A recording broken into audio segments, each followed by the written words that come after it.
Okay, we're ready to start for real this time, I think.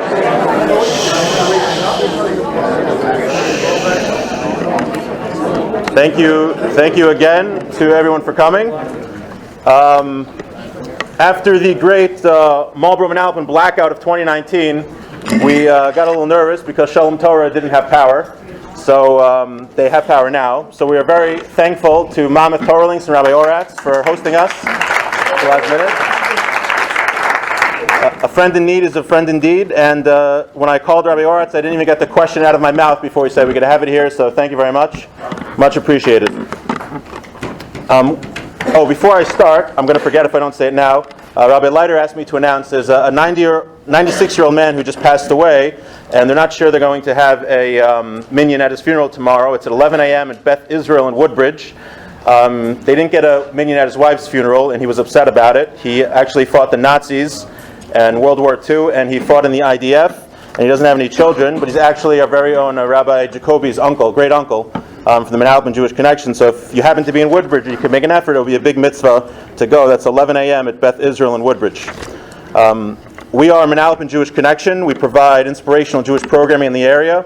We have classes, lectures, and we have free one-on-one tutoring. If you're interested in a class or a lecture, or you have an idea for something you'd like to learn about, please feel free to speak to myself or Rabbi Jacoby, or you can sign up outside. Our next event is going to be September 4th. We're partnering again with Mammoth Torahlinks. Ari Schonbrunn, he was on the 78th floor of the World Trade Center on 9/11 and survived. So you can come hear the story of how he survived and how that experience changed his life. So several years ago, the IDF miraculously discovered the terror tunnels from Gaza to Israel, where they were planning to wreak havoc on the Jews living in Israel. So after that happened, it was really a miracle that they were discovered and that more Jews and that many Jewish people weren't killed. So Tzion Danishrad decided that he wanted to publicly thank Hashem. So every year he sponsors a lecture commemorating that event. So this event is to thank Hashem publicly for the IDF discovering the Hamas terror tunnels and saving who knows how many Jewish lives. So we would like to thank the Danishrad family for sponsoring tonight.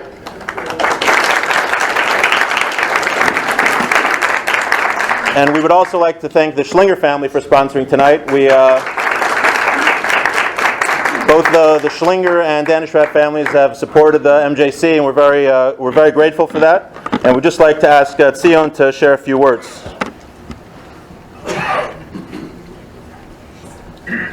Good evening, everyone. I promised the rabbi that I won't be too long, so I'll just say just a couple quick things. First of all, Baruch Hashem, thank God that we were able to come here to this night for the 5th year in a row to acknowledge the miracles that Hashem does for us every single day of our lives, both big and small.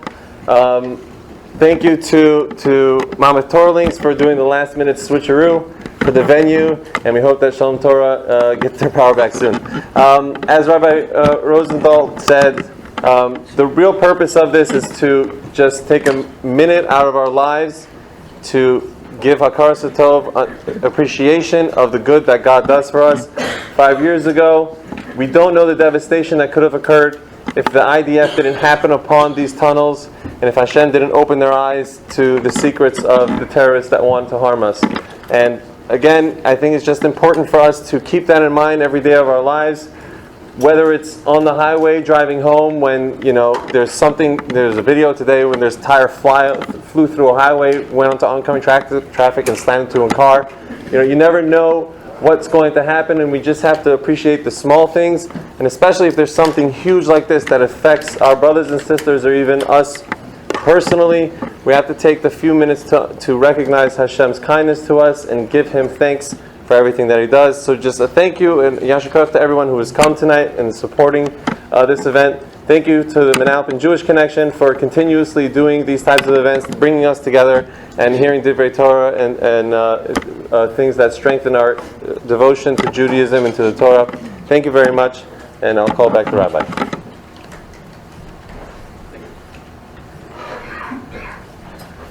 Oh, I forgot to mention that our next event is open for sponsorship. Okay, and now for the main event. We're very happy to have Rabbi Rubinstein here. By the way, he has books outside for sale, which you can, a brand new book also, which you can get signed. A little bit about Rabbi Rubinstein. He was born in Glasgow, Scotland. He studied at the world-renowned Gateshead Yeshiva for 7 years, and a further 3 years in the Liverpool Kollel, which happens to be just at the top of Penny Lane. I know by who laughed was about Tshuva. Before moving to the U.S. in September 2011, he was a familiar figure on national BBC, TV, and radio, including BBC World Service, with a minimum audience of 156 million people. Her Majesty the Queen is a fan of his broadcast and asked to meet him, declaring that he was awfully good. He's the author of 11 books on an eclectic range of topics, both Jewish and general, from the Little Book of Big Worries, offering guidance for those helping people with a serious illness, or translations of classical Jewish works like Refuas Halev, a new translation and elucidation of the classic Chovos Havavos. His latest book is called Jewish Life and Jewish Laughter. Rabbi YY writes regularly for several Jewish newspapers in the United States, the United Kingdom, including Hamodia and the Jewish Press.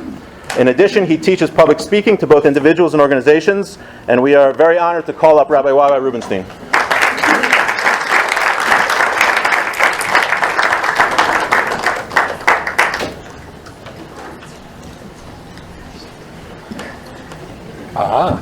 They're up and looking up there to say thank you to Terry and say, there's some in the chat account. Three others. Oh, okay. Well, then we gotta hide the wire. Yeah, on the collar there. That's. You can take it out of there. No, you can't take it off. You could? Oh. Because I do this stuff and you guys. Oh, no, I never knew that. I use this mic a lot of times. You know what? I have to try it again. It's not going to work. Okay, so we'll just do it that way. That's how we're not in trouble. Oh, really? Thank you. Okay. Say thank you to Terry. Yeah, I'm going to say thank you to Terry. Yeah. Spaghetti.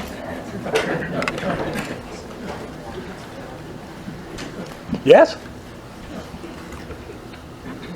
Hello. You know when somebody comes back to a place and says, it's really wonderful to be here. And since the last time, everybody says that. But when I walked in here, in complete honesty, I just remembered the incredible warmth and friendship of you guys over here, and it really is fabulous to be back here again.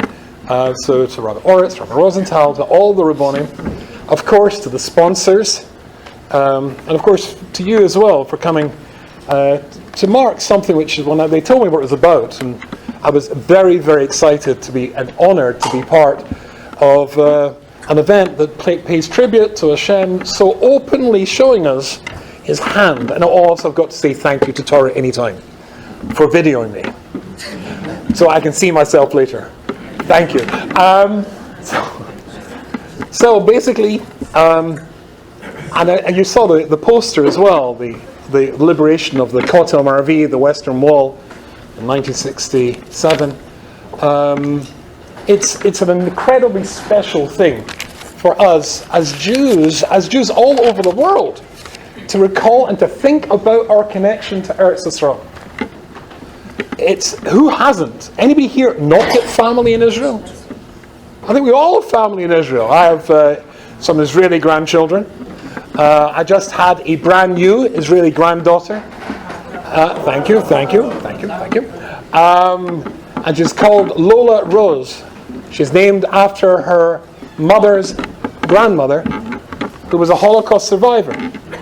I have to tell you, to have a child, one of my children, named after somebody who was in Auschwitz, was so profoundly moving.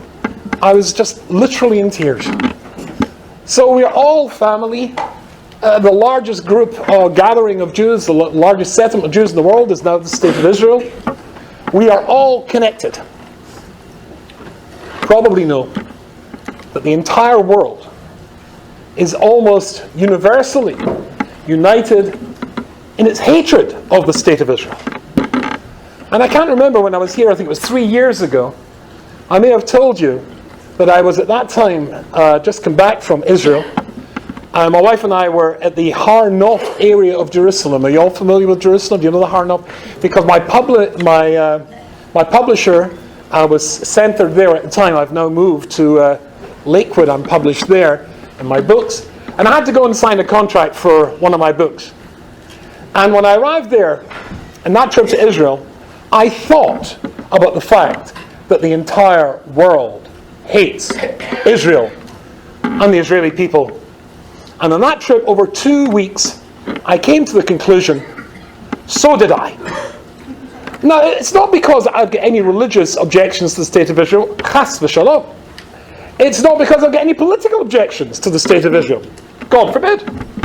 It's the way they drive.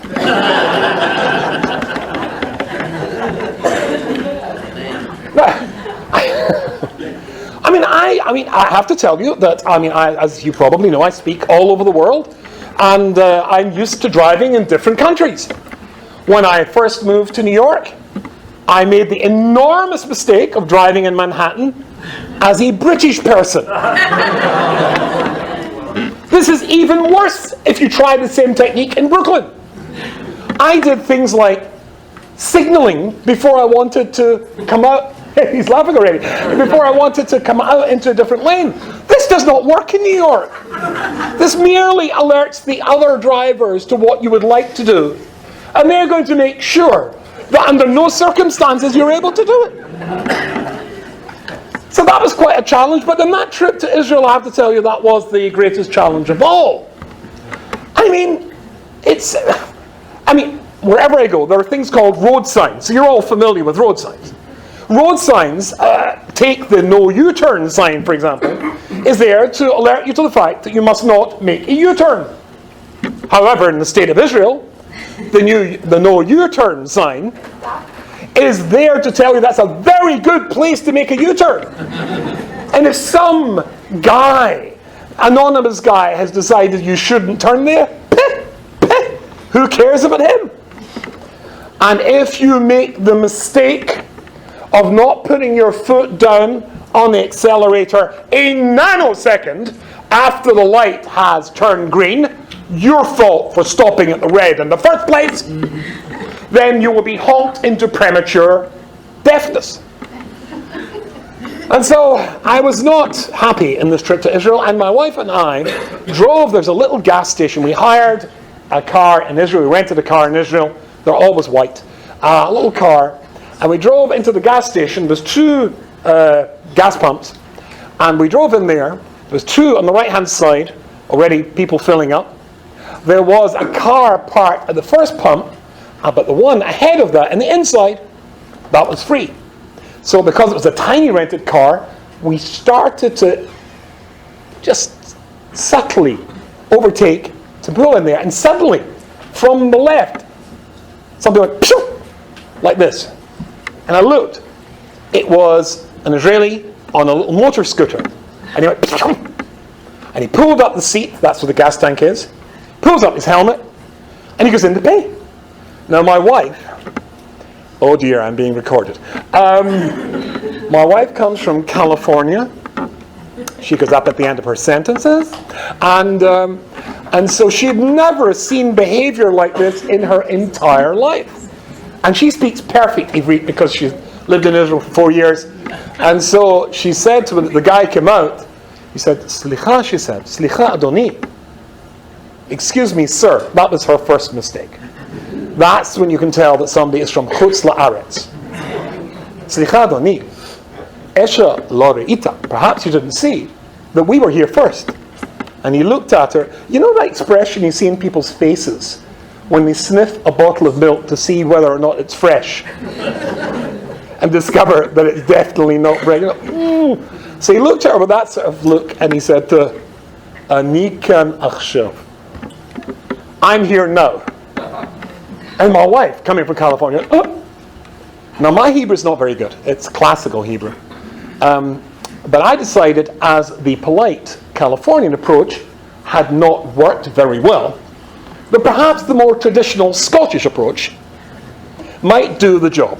Now, the traditional Scottish approach does not, in actual fact, incorporate a lot of vocabulary.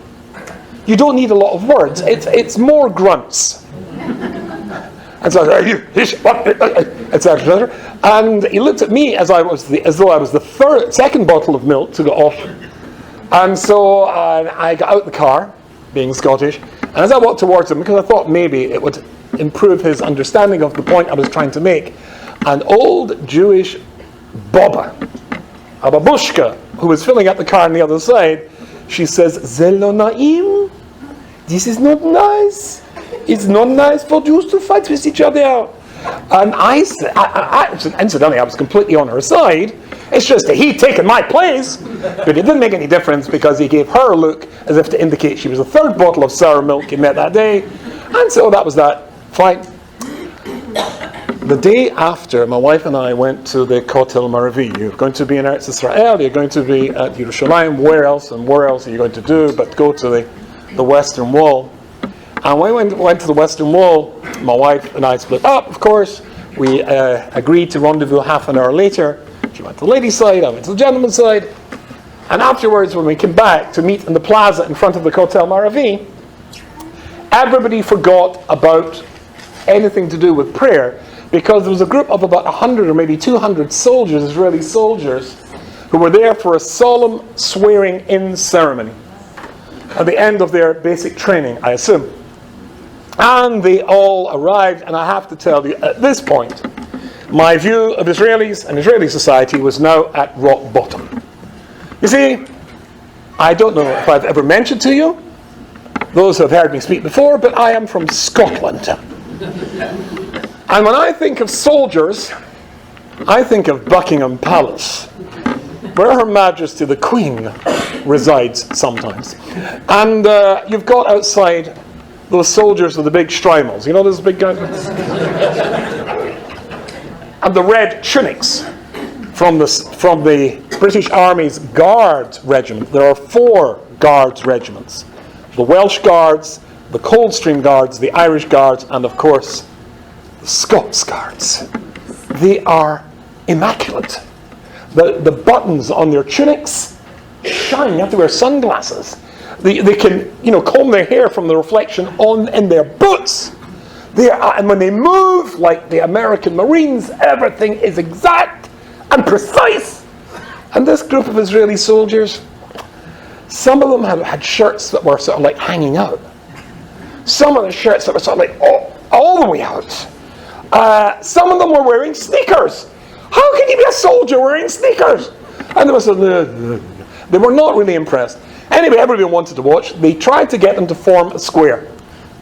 It was more like a rhombus. It was sort of like and they were clearly bored with the entire enterprise. And the idea was, now they didn't have any, they're just wearing uniforms, didn't have any arms with them, but there was 6 soldiers who took rifles, and they were to walk along the inside of the square, along to the middle, and then down, and present arms to the 2 officers, the 2 captains in the middle, who were 2 young women, who to my ancient eyes looked as though they were just over bat mitzvah. And so when these guys, they marched along, the other soldiers found this hilarious. And they were sort of going, anyway, so that was that. My opinion of Israel at that stage. I thought to myself, this is where the car honking and the ignoring the U sign starts. And then after they went through the ceremony, they were told to relax, to be at ease, and then they were dismissed, and they all sort of milled about. And just then, a large limousine came through the barrier at the Kotel, big black limousine, and everybody was extremely excited, because you often find, presidents and prime ministers and heads of state who arrive, and everybody wanted to know, who was this? The back door opened, and out came a guy wearing about 3 cameras, and he's taking pictures. And everybody's getting very excited. Wow! And then out came a guy whom I didn't know, and he was Israeli, wearing a suit and a tie. It's a big deal. If you see an Israeli wearing a tie, there's something really important happening. And he looked into the interior, and out came a bride, a kala, on her wedding day. A Yemeni girl, stunningly beautiful, of course. Yemenis tend to be petite, beautiful girl wearing a gorgeous white dress, and she, on her wedding day, before she went to her chuppah with her daddy, was coming to daven at the kotel to ask a bracha, to ask blessings from Hashem on her special day.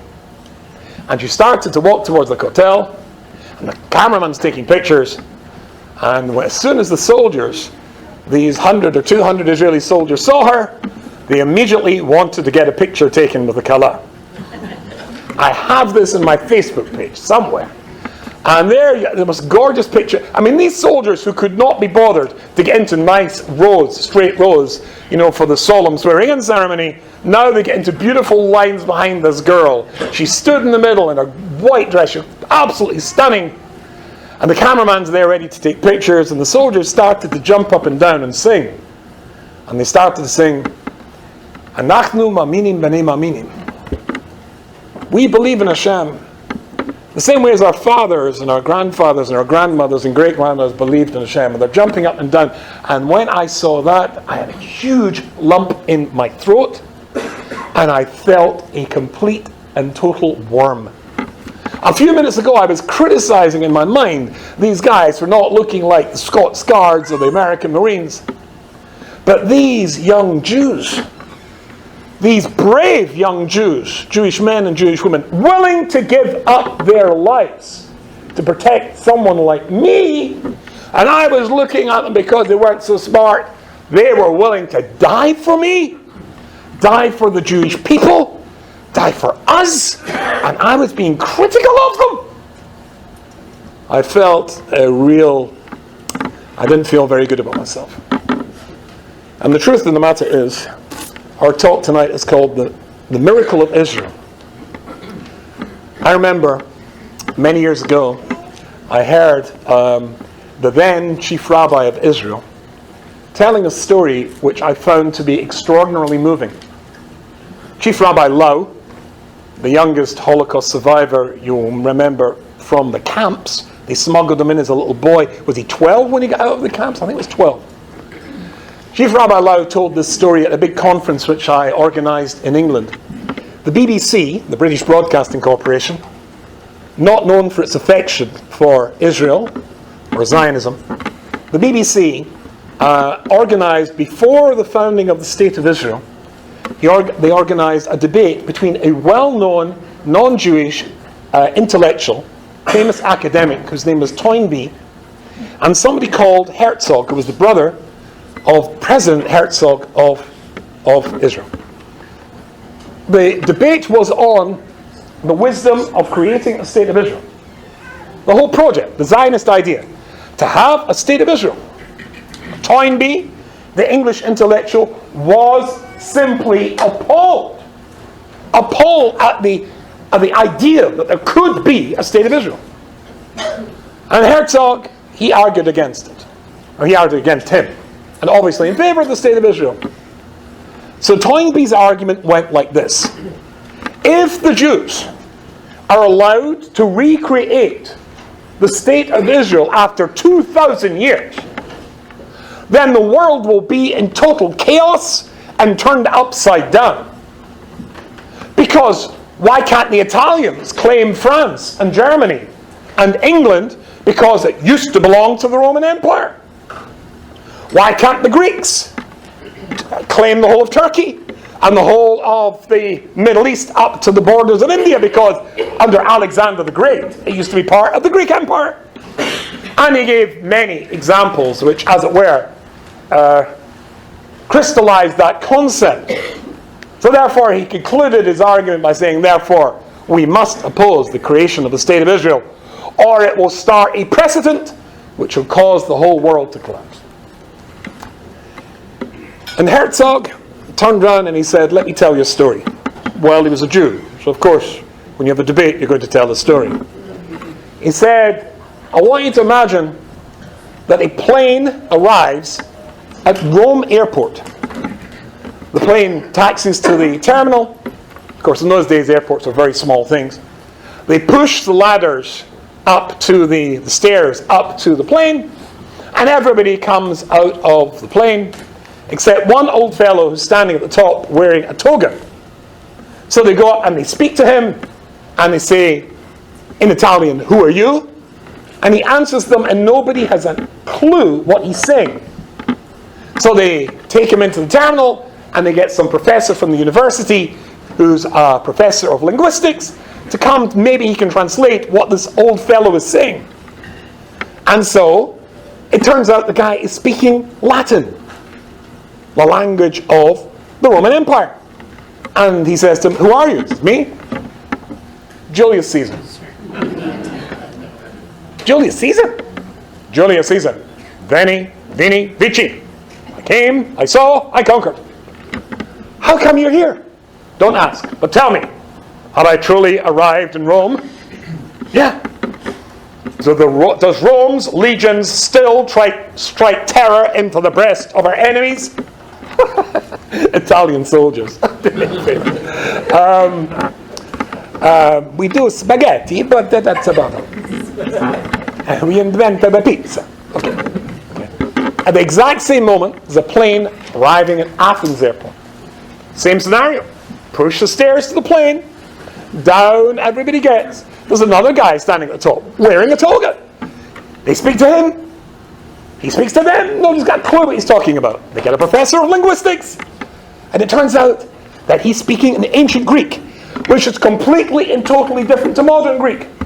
Totally ununderstandable, not comprehensible to a modern Greek ear. And they say, "Who are you?" He says, "Me? Aristotle." "Aristotle, the philosopher?" "Yes." "How come you're here?" "Don't ask, but tell me. Have I truly arrived in Athens?" "Yes." "Does our philosophy still inspire the world?" "No." "Is the most beautiful building in the world, the Parthenon, is it still there, a sparkling diamond?" "No." And at the exact same moment, there's a plane arriving at Lod, at Ben Gurion Airport. They push the steps, everybody gets off, but there's an old guy standing at the top. So they got to him and they say, "Nieta, who are you?" So me? "Ani Moshe. Moshe ben Amram." "Moshe ben Amram?" "Ken." "Moshe Rabbeinu?" "Ken." "How come you're here?" "Don't ask. But when I left this morning to arrive here, I left in such a hurry, I forgot to bring my tefillin." Do you think maybe in the whole land of Israel you could find maybe in a museum somewhere a pair of tefillin that I could maybe wear and put on? The guy doing the interview says, "What do you talk about? My name's also Moshe from Tbilisi. I wear tefillin every day. You wear my tefillin. In Baya, no problem." Same language, same ideas, same ideals, unchanged for 3,500 years. Herzog said to Toynbee, "You don't have to worry, because only we want our land back that was taken away from us after 2,000 years. Everybody else has forgotten about their lands. And in the 8th of August, I shall become an American citizen. I will swear allegiance and become an American. It was either that or renew the green card. In a few days' time, I become an American." Think of all the Americans here. They're here and they are proud to become Americans and give up where they come from. And somehow or other, Jews want to go back. You know the old joke, how do you become a millionaire in Eretz Israel, in living in Israel? And the answer is? Yes, you emigrate, you go in Aliyah with 2 million. But it's not a joke. I have a brother-in-law who emigrated with £2.5 million. Today he just gets by. And you would have to be completely off your head, frankly, to want to go and live in Israel. You live in a lovely neighborhood. Most of us drive nice cars. Okay, they're leased, but they're nice cars. Many people have got 2-car garages. And maybe good careers. Maybe there's a doctor or 29 here tonight. And if you're a doctor in America, you're going to make a lot of money. If you're a doctor in Israel, you're not going to make a lot of money. And you're not going to drive a car. And you'll live in just some little apartment somewhere. And you'll get the bus to work.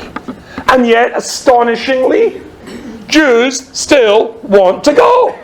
Are you off your head? It's only us, was the argument which Herzog made to Toynbee. Don't worry about everybody else. They're quite happy to become Canadians, Americans, or live in Italy, or live in France. It's only us who want to go back. That was the argument on the BBC. I thought it was a wonderful idea. And the title, The Miracles of Israel, but Israel is a miracle. The fact that it's there is only because of this thing that makes no sense. What's a miracle but an irrational event, something you can't scientifically prove? It just defeats psychology. It defeats logic that we still want to go back. Israel is a miracle. And in order to sustain that miracle, then young Jews, brave young Jews, men and women, have had to fight and give up their lives, and do fight and give up their lives over and over and over again, from 1948 to 1956, and then, of course, the 6-Day War, 67, 73 War, and then the First Lebanon War, the Second Lebanon War, and of course now the Gaza thing, over and over and over again. And we're willing to do that. I remember my late brother-in-law, Allah Shalom, he married a girl. He moved to Israel, and he married a girl from a kibbutz called Tirat Tzvi. Tirat Tzvi is in the north. The border of the kibbutz is the border between Israel and Jordan. It's right there at the Jordan River. At that stage of its flow is only as wide here as the shul.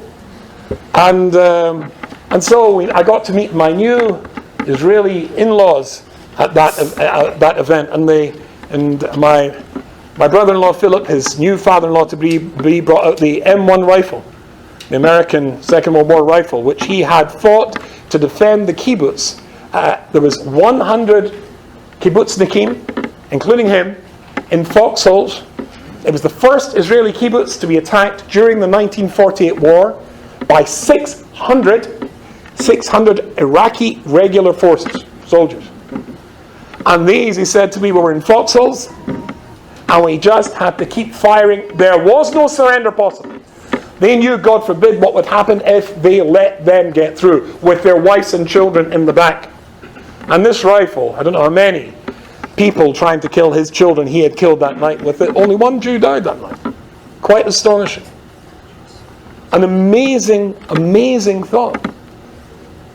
And that night, when I met that new relative of mine, and he told me about that fight, I went afterwards to the Beit HaKnesset, to the shul. I wanted to learn Torah in the land that the Torah, its home, land of Israel. And I sat there learning, and there's a beautiful new shul. I think they just built it. All the books were new and fresh. And after about half an hour, an old fellow came in. And he came over to me and he said to me in Hebrew, did I know what time Ma'ariv was? And I said, no, Slicha, ani orech po. I am a guest here. And he said to me, Me'if ata? Where are you from? And I said, Animi Anglia. Although the truth was Animi Scotlandia, but I wasn't sure if he would know what that means. Anyway, so he said, what do I do in the Chutz La'aretz? And I told him that I learned in a yeshiva. And he was very surprised. And he said to me, how many boys are there in your yeshiva? I said, 360.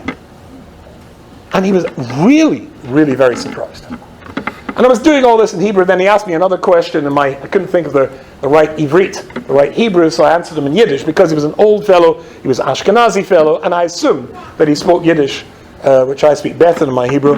And so I answered him in Yiddish. And when I answered him in Yiddish, it was as though I took my hand and slapped him across the face.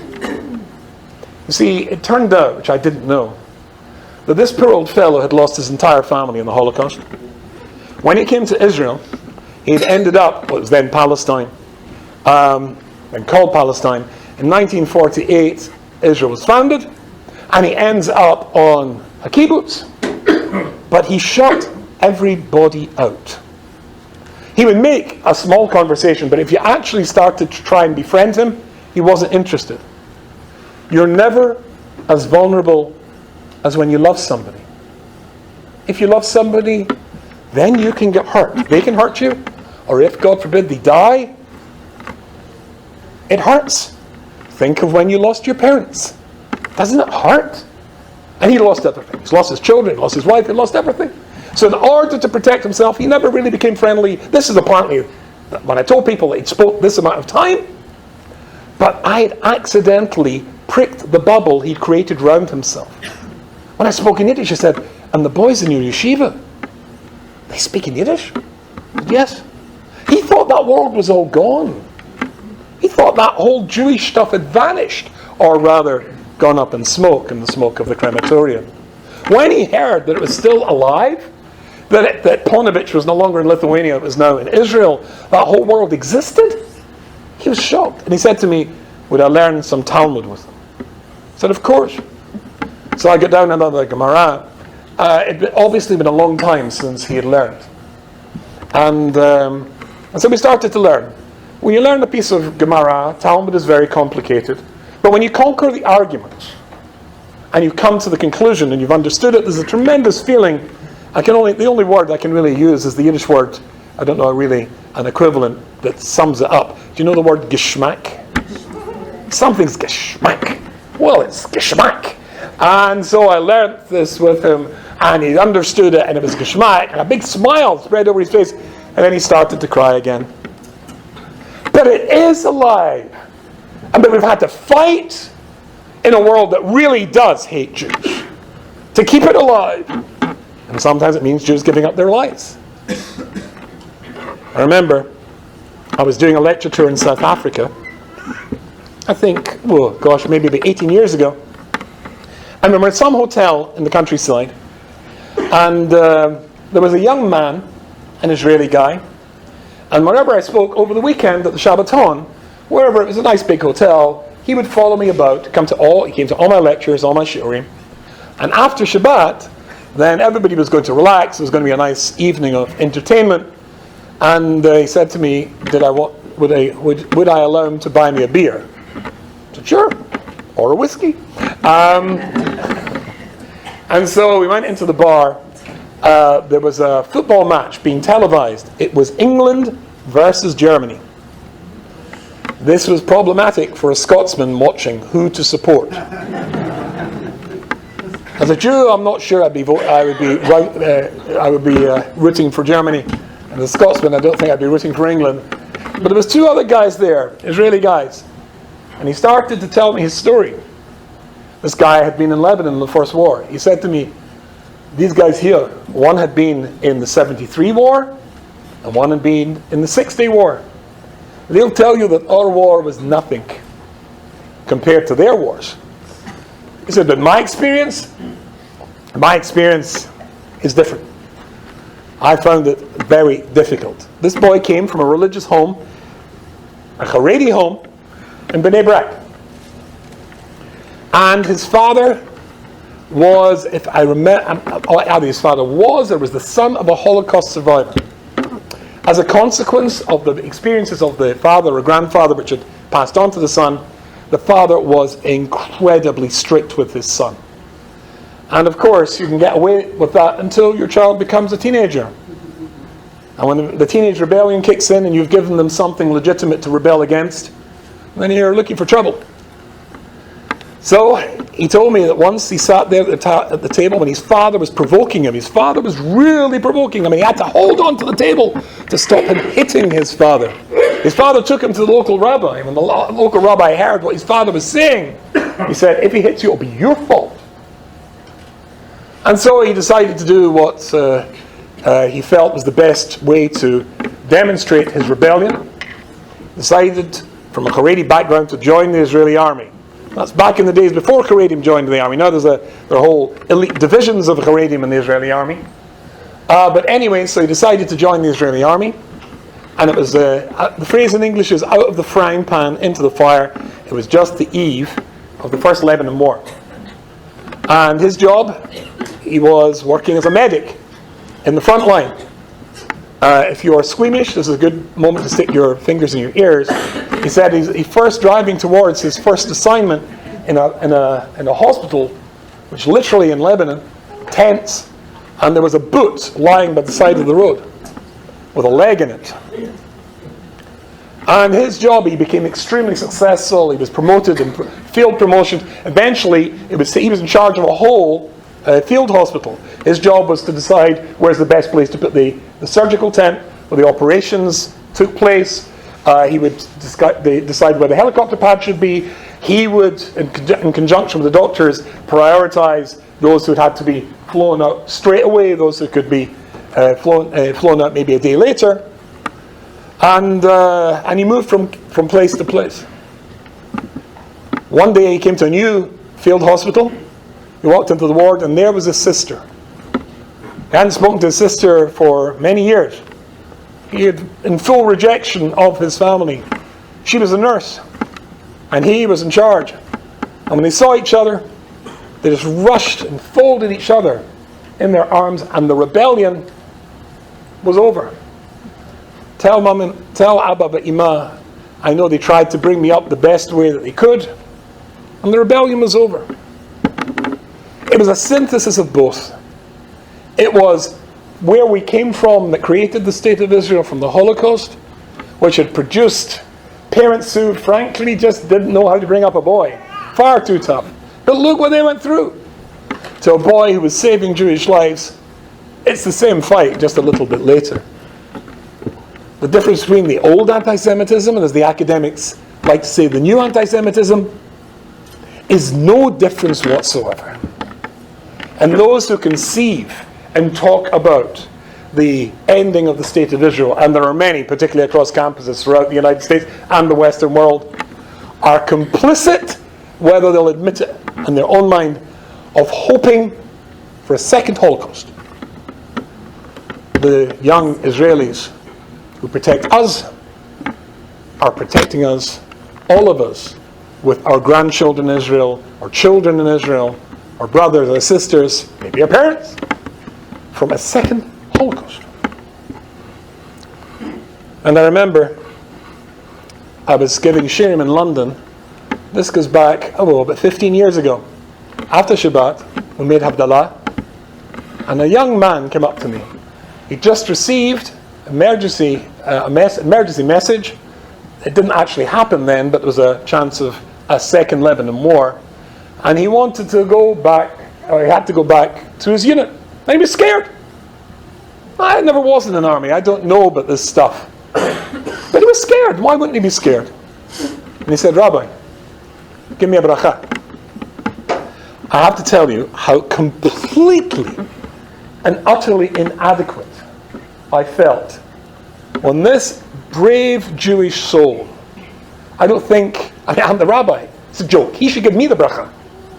He's the one that wants to save Jewish lives. He's putting his own life up there in the front line to protect me. He should give me the bracha. But I could see in his eyes, I could see in the look in his face, that he needed me to be a big rabbi, a holy man. I'm neither. But he needed me to be it. He needed to hear from somebody who was special, a blessing that it will be okay. And so with tears streaming down my cheeks, I took this young man's, who was scared, this brave young Jew, took his hand and I gave him the best. I can't remember what I said. But of course, I get Shem to guard him and keep him. And off he went. And to today, the discoverer of the terrorist tunnels that we heard from Gaza and Hamas, and when they tried to break through the demonstrations, ask the New York Times, oh yeah, these are just demonstrations on the borders, the Gaza border with Israel. No, they're not. They want to get over there and they've got knives to kill more Jews. Yeah, it's not then, it's now. Our story has not changed in the slightest. And I remember many years ago when I was before I moved to America, I was the official campus rabbi for 14 universities in the northwest of England, looking after 3,000 Jewish students every year. And I once wrote a piece for Hamodia, the Haredi newspaper. I said, I'm writing to you from the front line of the defense of the State of Israel, not the Lebanese border, Manchester University. In fact, any university. And when I moved here, one of my naiveties was I thought I would be able to alert American Jews as to what happened on campuses in Europe. How we lost, how the pro-Israel movement lost the battle completely. I argued, I debated at the first anti-Israel motion in Europe when I was a university student. And we lost. Of course, you lose when people don't want you to win. You lose when people stick their fingers in their ears and don't listen to the facts. And it was all I thought I would come to America and warn people how it happened there so it doesn't happen here, to find I was far too late. Far too late.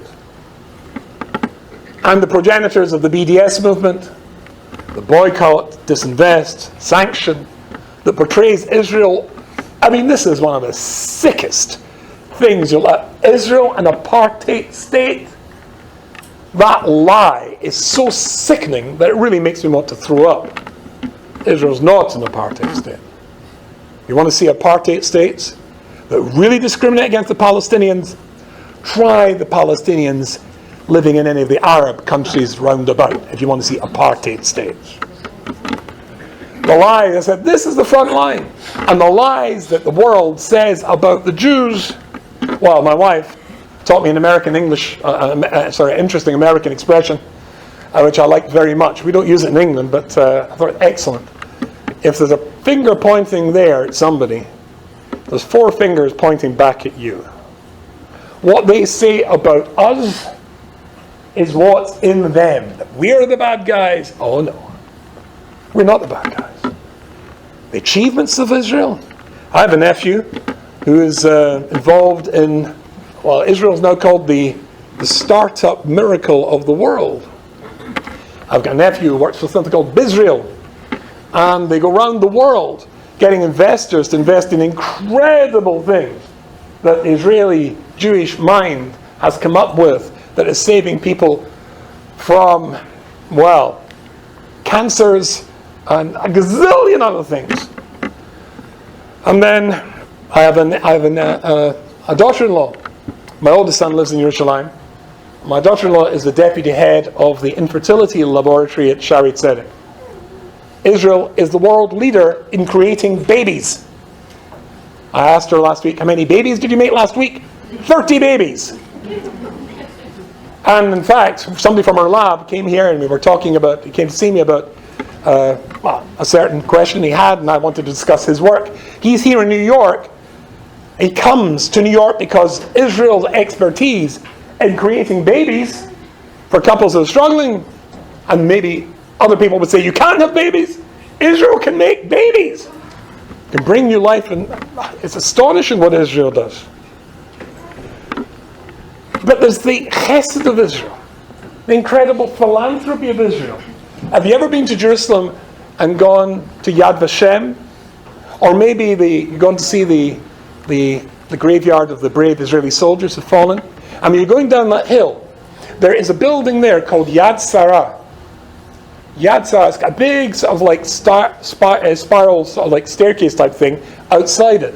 This was just started by some Haredi guy to get some medical equipment for somebody. And it's now turned into an enormous multi-gazillion dollar charity to help Jews who are sick. See, that's the real miracle of Israel. The real miracle of Israel is, despite what the world tells you, Israel, the state of Israel, for all its flaws, of course it makes mistakes. Which state doesn't? But for all its flaws, because it's, after all, created by human beings, you know what? It's a Jewish state. And all the very best things about us are embodied and then multiplied exponentially in the state of Israel. When I was here, I think 3 years ago, I asked you that my father-in-law we just come back yesterday from visiting him, and my mother-in-law, who are 93 and 94. They live in Northern California, a place called Palo Alto. He used to teach engineering at Stanford, and she's a PhD in psychology. Unfortunately, very old age it hasn't helped their memory, etc., etc. But when he was still bright and sharp, He used to say there are only two ethnic groups which are disproportionately represented when it comes to Nobel Prizes. Can you guess the first? Jews. Even though I think does anyone know the figures that we're 0.0001, I think, of the population of two, okay, of the world, and yet fully a quarter of all Nobel Prizes, Jews. And the second most Asians? No, Scots.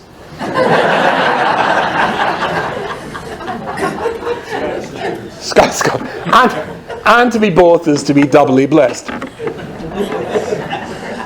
But the very best of the Jewish people, the people who invented the cure for polio, and remember during the slaughters during the Middle Ages because of the Black Death, it was because the Jews were poisoning the well.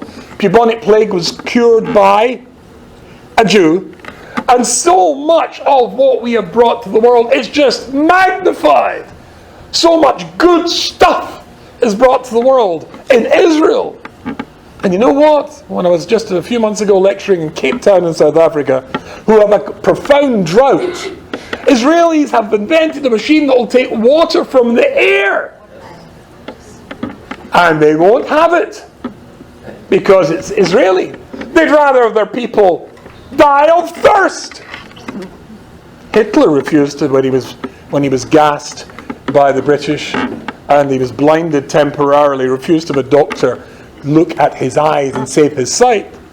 There are some people who hate us so much they would rather lose their sight or have people that they love die of thirst than to take what we give, all the good stuff, all the fabulous stuff that the Jewish people have given to the world, and it still doesn't seem to do anything. Well, there's a famous anti-Semite called Mel Gibson, who I'm embarrassed to tell you has Scottish heritage. He made a film called Apocalypto. And at the beginning of the film, there's a quote there by the American philosopher Will Durant. And I think it's extraordinarily important for us to remember what we're talking about now, the incredible miracles of the State of Israel, the clear hand of God in the State of Israel. At this time in the year, when we're hurtling towards another Tisha B'Av, another time when we remember that we lost the State of Israel, the previous State of Israel, and to ask ourselves why. So the opening of this film, Apocalypto, there's a quote, Mel Gibson puts there a quote by Will Durant, and it says the following thing: a great civilization is not conquered from without until it first destroys itself from within. How did we get to the state that we lost 2,000 years ago, as Herzog said to Toynbee? How did we get to the state where we miraculously held onto that memory till we rebuilt it? How did we lose it? And the answer is because just like they hate us, we hated us too. Jews fought against Jews. When the Roman Empire under Vespasian attacked Jerusalem, having first landed in the north of Israel, and killed, any idea how many Jews were killed when the Romans sacked the temple in that 3-year war? That 3-year campaign? 3 million. 3 million. And when he and his armies arrived at last at the south, at Jerusalem, which had mighty walls that could withstand the siege, which had so many supplies that they would never break through, his spies said, "You don't have to attack. The Jews are busy killing each other." We were in the middle of a civil war. And the hatred of Jews for other Jews was greater than the hatred of the non-Jews for Jews. And is it any different today? On campus? And the BDS?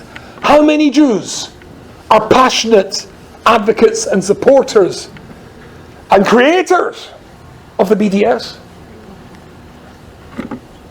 You know, every single Jew that I meet who is like that is a tragedy, because I tend to feel if I point at him, there are 4 fingers pointing at me. Why is this Jew so disconnected, he or she, from Jewish values, from Jewish history, from Jewish society, from Jewish people who doesn't realize who and what we are, his or her own people, that they actually want to become our enemies, maybe there's four fingers pointing back at me. Maybe I didn't reach out enough in my career as a rabbi. Maybe I haven't. Maybe I should be doing more. Or maybe I'm guilty of it as well. I mean, to you and I, this is nonsense. You're only here because we know our hearts beat the same rhythm when it comes to the state of Israel. I remember when I used to live in England, I used to be in Israel, and then I would get on that plane and fly back to England, and gosh, the grey, miserable, wet skies. And you think, why on earth did I come back? But that feeling applies to me whenever I go to Israel. Whether I'm flying back to New York in the middle of the summer when it's sunny, they don't do sunny in England in the middle of the summer, or I'm flying to California, it's still, why am I here? Why am I not there? Because our hearts, it's a pitter-patter that just picks up the beat, picks up the pace. When we're in Israel, we just feel it. Why don't they feel it? Maybe it's my fault. Or maybe, as the Talmud says, that if you live in a generation that doesn't see the temple rebuilt, you're behaving precisely and exactly like the generation that got it destroyed in the first place. Maybe Y.Y. Rubinstein, is guilty of maybe judging Jews by their appearance too much, not being willing to accept that Jewish commandment in the Torah, Don L'Kav Schus, give somebody the benefit of the doubt. You're so convinced that he or she did something wrong? Maybe not. Wait and see. Ask them. Don't hide your hatred in your heart. It seems to me you did something wrong. You did something to upset me. Is it true? You're not going to change the world. But we can start by changing ourselves. We can start by changing our community. I mean, the more of us who are not willing, us, the ones whose hearts beat in tandem with the state of Israel, when we are not willing to listen to nasty stuff about other Jews, when we are reluctant to put Jews into little boxes and little categories. I was speaking in Toronto in November of last year. It was called the Shabbat Olami Project.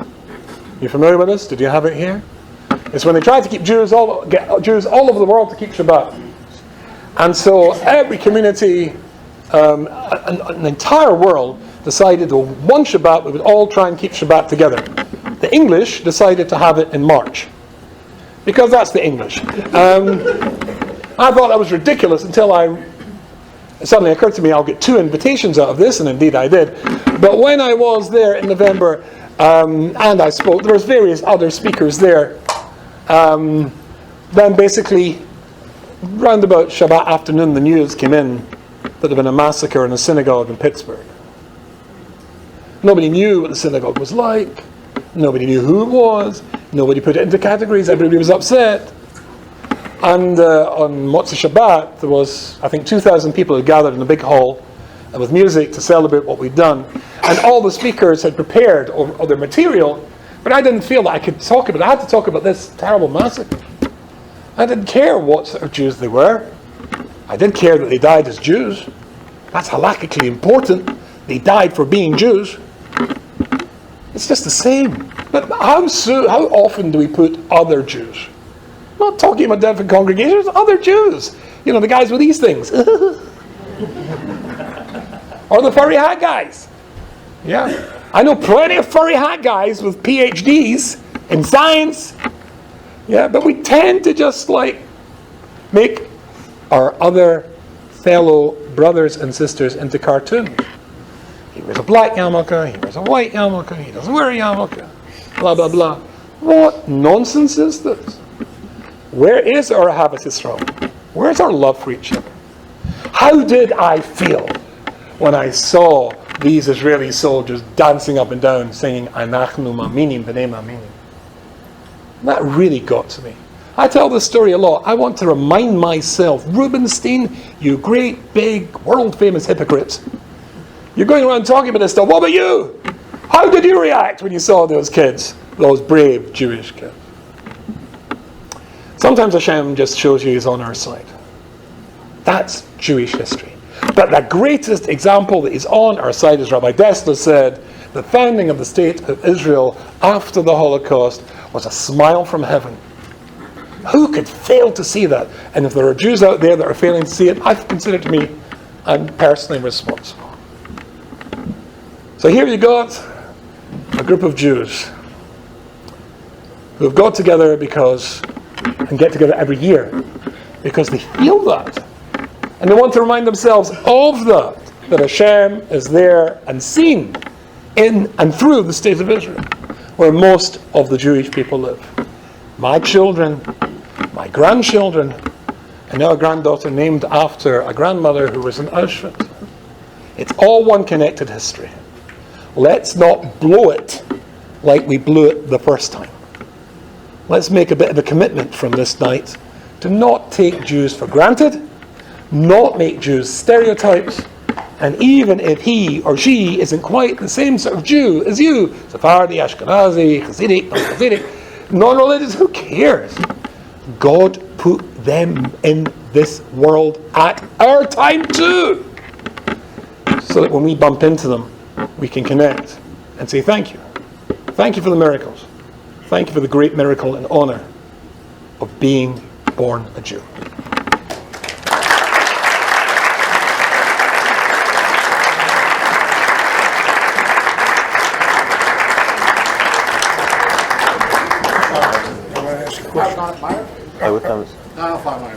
I have a very personal question. It's one thing. Thank you to Rabbi YY again for coming. And thank you to Rabbi Oratz and Mammoth Torah for hosting us. Thank you to the Schlinger and Danishrat families. And thanks to everyone for coming. Marv will be at 9:05.